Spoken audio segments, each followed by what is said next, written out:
जय श्री कृष्ण। रंग बिरंगे कागज, शिक्षा का महत्व। एक धर्म कार्य ही ऐसा होता है जो जैसे भी करे उसका फल सफल ही होता है, यानी शुभ ही मिलता है। वीडियो में बने रहने के लिए आपका धन्यवाद। भैंस के आगे बीन बजाने से हमें कुछ प्राप्त नहीं होता है, मगर धर्म कार्य ही एक ऐसा होता है जो हम चाहे जैसे भी करें उसका फल हमें शुभ ही मिलता है। जिस तरीके से रामायण का पुस्तक है हमारे घर में रहता है, अगर हम मन से पढ़े तो ज़्यादा अच्छा, ना पढ़े तो अच्छा, और अगर हम स्पर्श कर कर प्रणाम कर ले तो भी हमें शुभ फल की प्राप्ति होती है। हनुमान चालीसा भी ऐसा ही है। तो किसी भी धार्मिक ग्रंथ हो, चाहे भी किसी भी धर्म के ग्रंथ हो, उन सभी को नमस्ते भी कर लेने से हमें शुभ फल की प्राप्ति होती है। मेरी ये 11 साल पहले एक पुरानी घटना है। मैंने एक मानव रचना में मैंने कॉल किया था, वहाँ से कॉल आया था। तो वहाँ पे रेडियो स्टेशन है, तो वहाँ पे एक बहुत ही अच्छे साधु बैठी हुई थी साधु।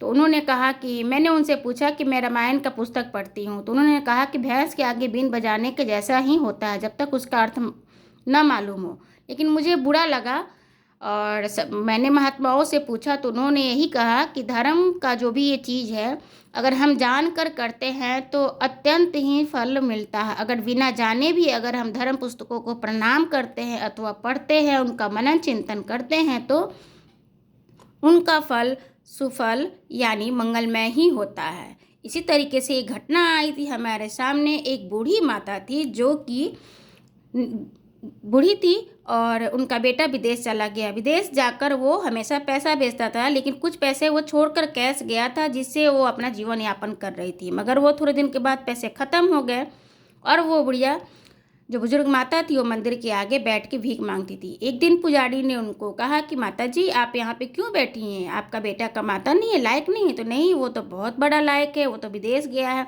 तो पैसा नहीं भेजता। तो उन्होंने कहा कि पता नहीं, कुछ गुलाबी रंग का कागज़ तो भेजता है। तो पंडित जी जाकर उनके घर पे देखे तो जितने भी ड्राफ्ट के कागज़, जितने भी चेक थे, वो बेटा का याद में समझकर वो दीवार पे चिपका दिए रहती थी, और वो सारे 50-50 हज़ार का चेक था। तो ये था शिक्षा का महत्व। अगर उनको शिक्षा होती तो उनको निर्धनता की तरह भीख मांगकर जीवन यापन नहीं करना पड़ता। इसलिए सभी स्त्री पुरुष को शिक्षित होना ज़रूरी है।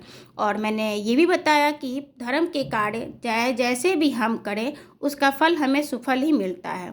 तो वीडियो में आप लोग यहाँ तक रहें, इसके लिए धन्यवाद। इसीलिए आप लोग धर्म का कार्य मन से भी करें, तन से भी करें।